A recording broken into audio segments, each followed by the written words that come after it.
my friends. Welcome back to Everyday Struggle. Nadeska, Wayno, and Akademiks here. My friends, how are you feeling today? I'm feeling great. Feeling great. A Tuesday, which I'm excited to talk about hip hop. Yeah, I'm feeling great. I don't know. I'm feeling great. I'm feeling great. Nah, I'm good. I'm good. I'm just Hey, tired of this fucking crib, man. I want oh like man, good. tired of being I'm in the glad. house, tired of I'm all of glad you that. got some frustrations, Wayno. I Yeah. was saying right before we started filming, Wayno's about to approach his final form. He's finally losing the fucks he got to give. Okay, so now, before every thought gets filtered through like 13 industry filters in his head, okay, where he's not trying to ruin relationships and he's trying to keep it Man, softball. shut up. Ain't nobody. Now, Man, what are you talking about? Yo, see, this the shit that you do that get on my nerves, man. This why I miss being in front of y'all and all that. You know what I mean? Because now academics, he got the his old final little form fake is coming. ass. Man, whatever. My form or whatever. My fucks is they on loan right now. Oh, I yeah? can't pay them. Yeah, I can't pay my loan for my fucks right now. So All right, so let's see exactly how many fucks Wayno has to give today. We're starting with Russ. So Russ got on Instagram Live this week and said he feels like he deserves more respect for all of the work that he puts into his music and his craft. He said, quote, "There's one rapper who can fuck with me and it's Drake. That's it. No rapper can give you Losing Control, MVP, and also Best on Earth except Drake. And then the difference is I produced the shit, so that's a whole new level." Who shall we start with today? Russ bugging out. Wayno. Russ bugging out. He bugging the fuck out. And I like Russ.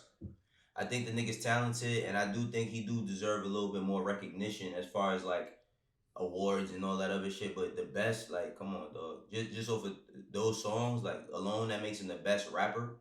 Nah.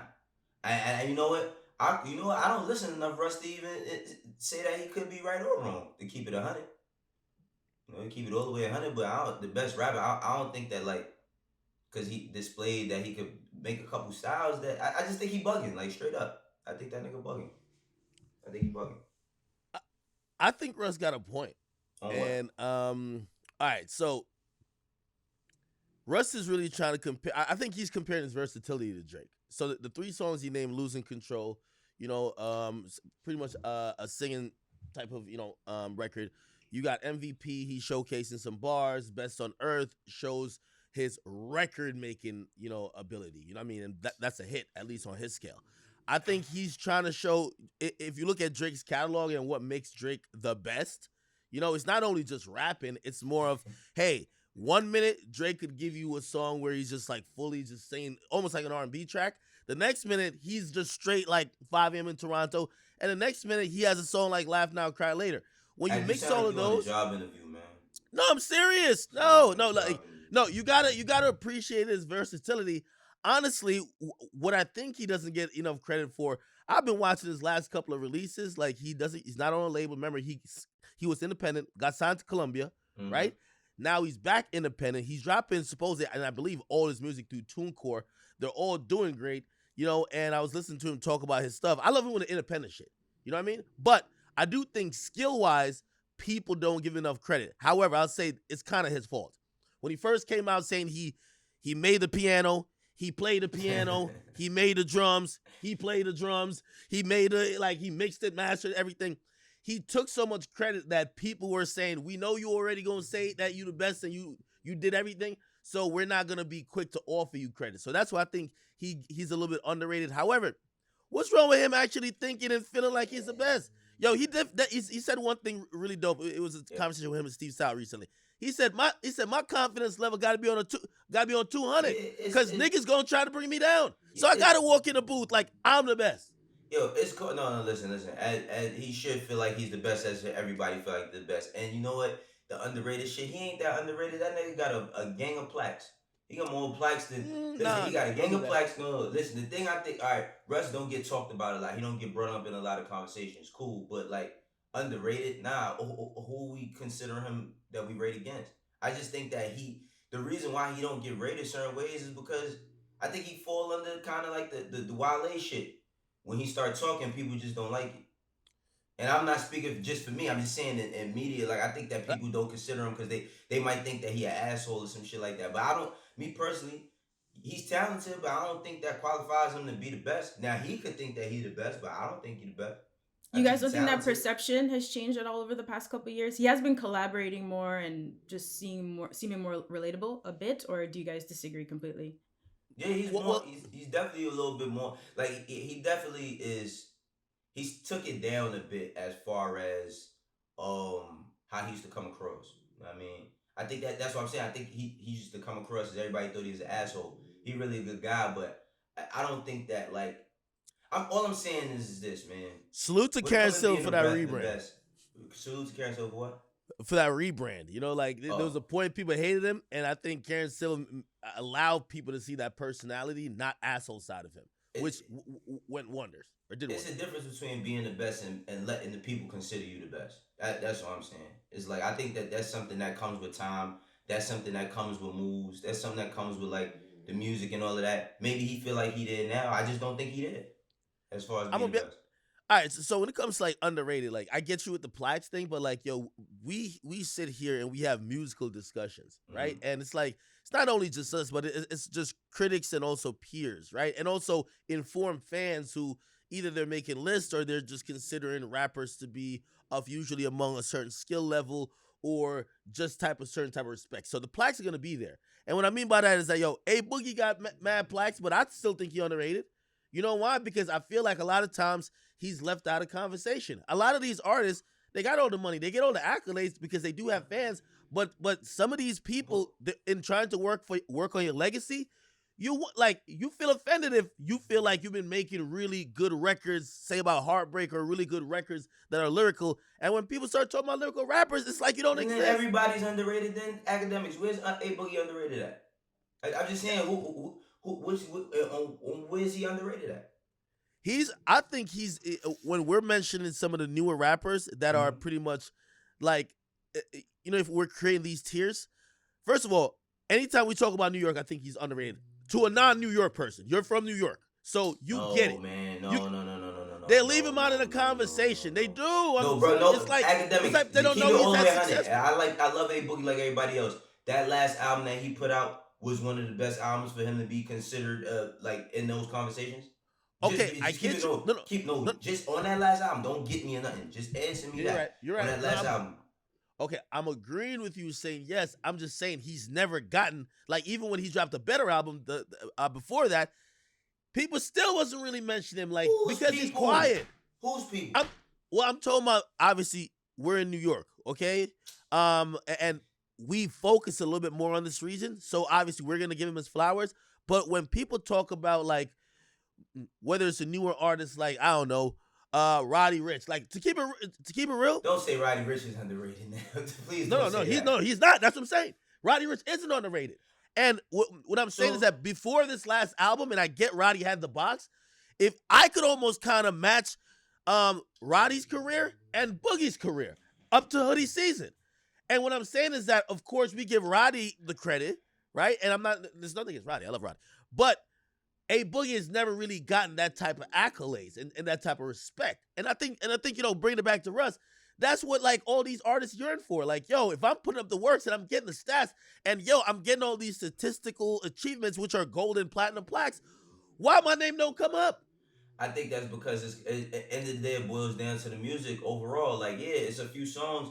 See, because we kind of switched it from Russ to A Boogie and Roddy Ricch, but I'm going to keep it as much as I love A Boogie. I don't think he has a consistency in how he makes music. He doesn't have a consistency in how he makes music. I feel like the Bigger Artist album, it was decent, but it was kind of all over the place. Then he came with international artists. Then Hoodie season, right on track. Then when he went to the Artist 2.0, that shit just ain't, it wasn't the same as far as consistency. I think that's his biggest problem is consistency. Now, as far as Russ, when you say, I don't know, man. I don't think he underrated. I just think that he might not be talked about enough to certain people. But like, as far as like, I want to know who he wants to rate himself against. He put himself against the best nigga right now. So, I mean, also if you're talking about consistency and legacy, it takes some time, right? That's not really an overnight thing. And Drake has been consistent for more than a decade at this point. So, are you factoring time into this argument as well? Well, obviously, at least on this level, I would like more time for Russ, but I understand why he might not see it that way, because he said he did, actually. He dropped 14 albums before he even got signed, which is a couple years ago, right? So he's probably looking at it like, yo, nigga, I got way more albums than Drake has even thought about. Yeah, One but more at the same time. time, he's a different artist. He's still growing. How long has Russ been in? Like honestly, like 4 years now. I Let think me it's check around when the first big 2015. album dropped. My When first. I started seeing him get recognition around like 2016, 2017. Is when I first started seeing him get recognition. Yeah, and I think that's when he had So made yeah, the there's Columbia Really movement. a Wolf. That was the first really big commercial album for him. That was 2017. Okay. That's 3 years ago. Come on, yo. Like I mean, I'm not saying that. Like listen, he got all the right in the world to feel like he better than whoever. I'm just saying it's like just skip the whole line. It's a bunch of people in between that, but. All right, okay. So let me ask, and this is my last question. Mm-hmm. Again, I do think part of him saying that is not saying that, yo, I'm a big artist like Drake. I think he was just really saying the versatility that he shows and he's able to display should put him in a different conversation.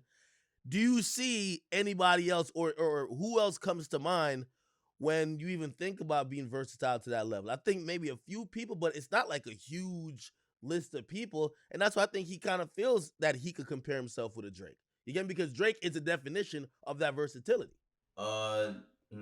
Yeah, there's only a few people that you can compare, but a lot of them ain't been putting out music.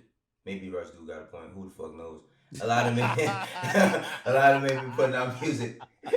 So I can't even fight for niggas no more, man.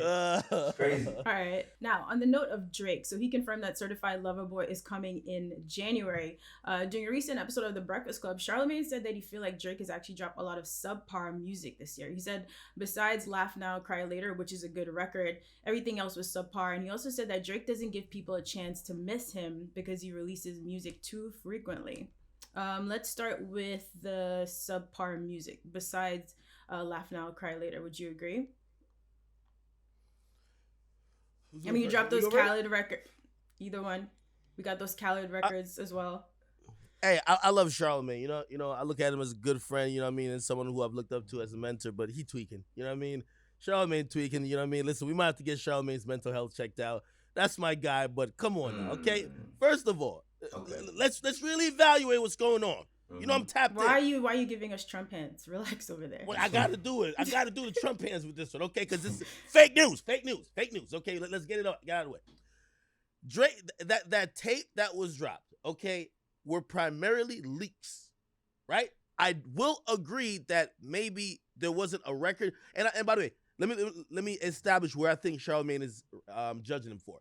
He's judging how big a hit is from Drake as the criteria of, hey, subpar music. That's what I'm thinking. Because to keep it real, he's dropped some songs where lyrically, I think he's been in rare form. I think Drake is giving us the same quality of music, you know what I mean, in sparingly, but it's still there this year. But in terms of hit songs this year, Pop Star in Greece, that's the one with Khaled. You might be like, that's not like he came off God's Plan last year. I get that. Then you think about Laugh Now, Cry Later. You also think about it. Oh, all right, whatever. But God's Plan, yeah. I understand that, but I do believe, with the exception of the demo tape, I think he's had a strong run. I think he's actually he's been in good pre-album form. No, man, he's in preseason. Listen, Drake is on preseason time, dog. Like, I don't think that his music is being subpar, right? But all right, not Laugh Not Cry. Life is Good, right? That was this year. Yeah.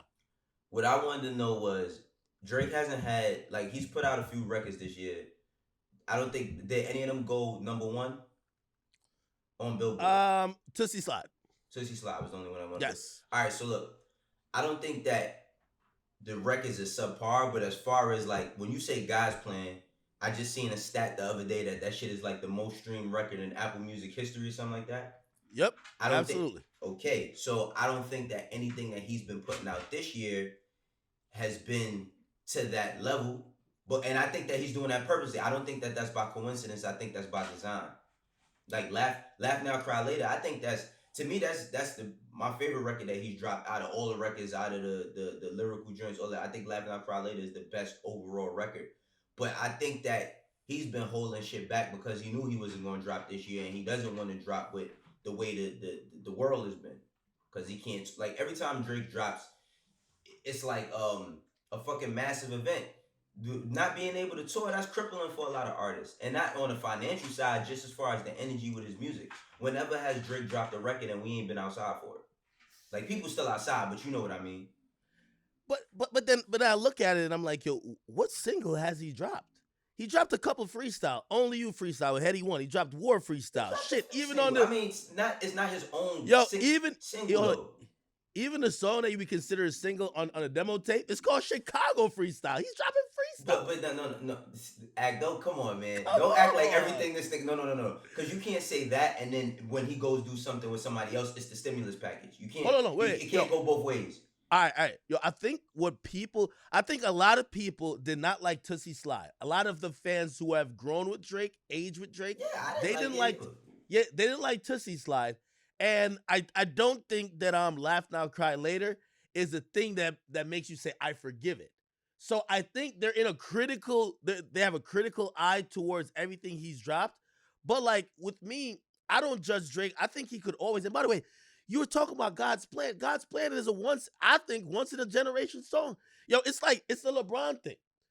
LeBron averages 28, 8, and 8, but he had kicked out the first round. And we're like, oh man, LeBron had a weak year. That's a great year. He's never been kicked out the first round. All right, he didn't make the playoffs. Whatever the case is.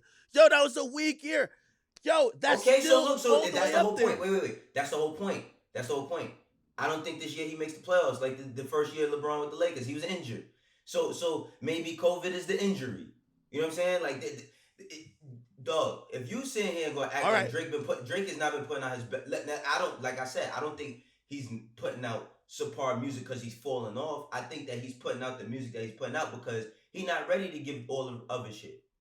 Like even Laugh Now Cry Later, I think it's a dope record or whatever, but it's still not. It's still not the top level with Drake, which I feel like we just found out the album coming in January, so we know what we're gonna get next year. But he's just been chilling this year. It's like a fallback year. Okay, I'll agree with you if we both disagree. You can't have it either or. Like, so Charlamagne also said that he feels that Drake puts out too much stuff. So here's the thing: it's damn if you do, damn if you don't. If Drake does, so say if I'm agreeing with you, Drake is saving the heat for the album. Mm-hmm. So if he don't put out some stuff, we're like, this shit is kind of weak. If he gives out Lucy's, it's weak. If he puts out all the shit, damn. No. Could we miss him? But did he release a lot of songs last year? He didn't, right? After he dropped Scorpion, didn't he fall back a little bit? Well, he works the album. So pretty much he was still into album mode and he did a few guest appearances. But what I will say is I could have did without that demo tape. I could have did without that tape. I could have done with it. You can't never do it out there. But just keep it 100, bro. Like so look, I'm also not gonna fault him for dropping consistently because my favorite rapper dropped every year for like almost 10 years. So I'm not gonna fault him for dropping consistently, but I will say I think that his music would hit differently if he didn't put out that tape earlier this year. He would have just had, let's say he only has Life is Good, which is a feature, and he puts out Laugh Now Cry Later and then maybe one other record. You know what I'm saying? So you're basically saying less is more, right? Yeah, right? I mean, just now, I don't see. I love getting consistent music, but cause that's the same shit we get on Kendrick for and get on Cole for. Like they don't drop enough, but then if they drop enough, then we gonna complain. I think that like it's just because of now. Like now it's so many other things that come along, and he's the best nigga. So it's like I guess Charlamagne probably looking at him like he on the throne. He should just fall back for a minute and then drop.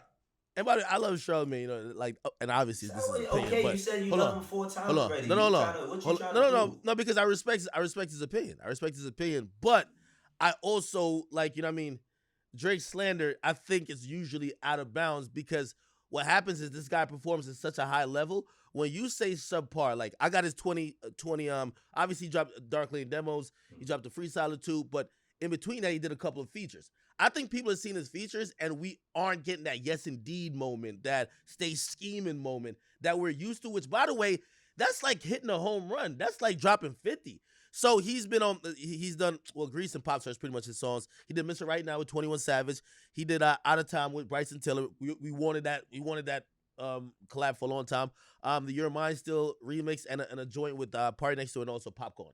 Well, you know what? I I mean, maybe none of those jump off the page, and I guess maybe that's the problem. no, None of it's those not. jump off the page. That ain't even it. I'm keeping it 100, bro. That nigga music would hit totally different if we had shows this year. All them songs would be, it'd be a whole nother energy if we like Popstar. Like Popstar, I liked Grease at first more, but Popstar, once the video came out, imagine if we could have got a chance to see him perform that. It would hit differently if we would be able to be able to see him perform. And these fucking home performances, that shit ain't it. So it's like he ain't even gonna play like that. But honestly, Okay, and final thought. I feel like Drake's one of the artists that, COVID or not, his music still lives. I think people are just always looking at Drake for the fall off moment. And if his music, even if he's holding songs for the album, which is not dropping this year, people will criticize. I think he's earned that respect over 12, 13 years that shit, let him rock. Bro, he's not exactly. He's never gonna fall off. Like he's at that stage. He's never gonna fall off. I also think he deserves a little credit because he still spotlights other artists, right? So when he dropped the demo tapes, remember, Giveon was featured on that. Then Giveon went on to drop 2 great R&B projects this year. I know you're not a big R&B guy, but I think I love Giveon. Really? You love everything, you liar. Okay, all right. I hope that's true. But anyway, I still think he deserves some credit for that. All right, let's talk about this new Ty Dolla Sign project. He dropped his 3rd album on Friday. It's called Featuring Ty Dolla Sign, which is cool because obviously he does so many big features himself. A lot of features on this project: Kid Cudi, Post Malone, Quavo, Big Sean, Roddy Ricch, and more. Follow up to his 2017 album Beach House 3. So one of the lead singles from this was Ego Trip with Kanye, and then Spicy with Post Malone. Wayno, how'd you feel about this project? I fuck with this. I feel like the shit. It sounds like a playlist. It sounds like you at a party. Like the whole entire album just sounds like you chilling somewhere, and every song is the right song. Like it's like the DJ's playing the right music the whole party. You know, Ty, I think that he might be underrated as far as how he's brought up in the R&B conversations. I as much as we love him, I don't see him like being talked about how like when Summer Walker dropped her shit. You know what I'm saying? Like, I think that Ty is a little bit underrated in that space, but overall, man, like he put together a great fucking album. Just even how he uses certain artists on the shit. So it's like the record with Kanye, the track 6 shit with Kanye, Anderson .Paak, and the Thundercat. Even though he only uses Thundercat for like 8 seconds, it sounds like somebody threw Thundercat in the mix at the party. You know what I'm saying? So it's like I think that he made a great like playlist sounding album. You know, and the whole concept of like featuring Ty Dolla Sign plays into that. Again, if we was outside with this shit and it was summertime, it'd be a whole nother wave. But good, very, very good effort from Ty Dolla Sign. Yeah, I'll agree that Ty is underrated. This particular project is 25 songs. I'm not too. But it's not that long though. The songs are short. Yeah, you're right. But one thing I'd say that's like underrated of him is his ability that no matter who's on the track, the chemistry is always there. You get me? It never sounds like some just like pieced together. You know what I mean? Like cut and paste bullshit. It always feels like it's a dope ass like collab, and I think that's to his credit. You know, we've seen it happen over the years, but particularly on this album, like I really like some of the joints that might not end up being singles or whatever the case. I like the joint with him and Dirk. I like the joint with him and Gunna. Was it Powder Blue or whatever? What about the joint with him and Thugger? That's the joint with Thug is on there? No, that's the one Future. That Thug. That's Lift Me Up with Future and Thug. Yeah, I think this whole album actually is underrated. You know, so truth be told, I don't know what he needs to do to kind of get that type of recognition, or I do think he's in it for people who actually, the connoisseurs of the world like me. He's in the conversation with the other people like that do R&B at a high level, Summer Walker, you know what I mean? But it feels like when we're mentioning their shit and his shit is always like separate. It's a separate conversation. Hold on. And by the way, I do think he gets penalized a little bit in the R&B world because he fucks with the rappers so much. I think because he fucks with like he's pretty much part of their sound. You know what I mean? Like in a way of he combines that R&B sound with the fact that sometimes he'll have a feature or whatever, and now that record's a little turned up, or there's a little bit more complexity to that record. I think he gets penalized for that. You know what I mean? A lot of some artists, like for example, I think some people have done it great. Like when SZA and Travis, was that Love Galore or whatever? I thought that was great. But I think because he's fucked with that Chris Breezy DJ Mustard sound a bit, he gets penalized, which obviously is unfair. Man, DJ Mustard deserves a lot of praise too for the records he did on here. But I thought, I'm wondering how the hell did they clear the Tyrone? You know, Erykah Badu, she don't like it's kind of known that she don't clear records. So it's like it got Erykah Badu. You can't name maybe probably this record that got sampled that she cleared, but Tyrone 2021. I thought that was gonna be your City Boys anthem act, if you know that song. Yeah, well, I mean, listen, I have a couple songs that's gonna be the City Boys anthem, but that might be the running. That might be the run. Oh, by the way, I would think Erykah probably clears more records than you're saying she does. Just for the main fact, anytime I see a new artist pop up and I look at who's following them, sometimes comments, I mean, she seems really in tune with what's going on with younger artists and just artists after a generation. She's always in the mix, at least on social media. Yeah, that's very true. That's a very, very good point. Ak, you want to quickly do some numbers? We're almost out of time. Yeah, absolutely. I could do some numbers. I want to, Woo Wednesday's on the way, so we guys salute to my man Pop Smoke. He was number 2 with his album Aim for the Moon, Shoot for the Stars. Once again, having a strong week. It shows how putting out a great project. Also, just being a fucking legend, keeps your project there. People still could listen to the same music over and over again. It sold 66,000 this week. My man 21 Savage and also Metro Boomin, they came in at number 3, 47,000. And Big Juice WRLD, God rest his soul as well. He was at number 4 with 44K. Little baby, man, he not leaving that top 10. I keep telling y'all. That's my MVP. My turn. Of course, he dropped the original, the deluxe, but that was at number 7, selling 37,000. MGK, who I'm super happy for him. He seems happy personally, and also put out an album, did the best it's ever done. You know what I mean? We as hip hop people, we should look at that. You can't let the rock album outsell the hip hop shit. But still, that did 30,000 this week.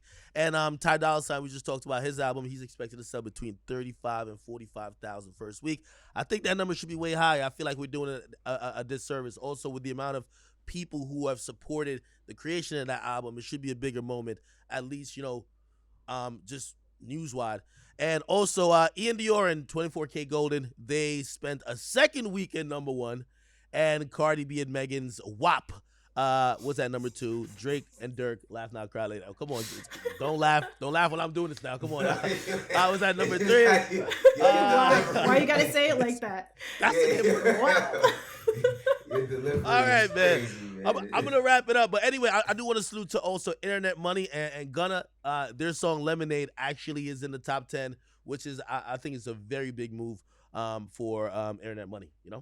Cool. Thank you, Akademiks. I'm gonna send you the WAP umbrella. I think you deserve it, although you turned down my offer the first time. Akademiks don't be turning down the WAP out here, okay? I don't know what you're talking about, Wayno. I don't know what you're talking about.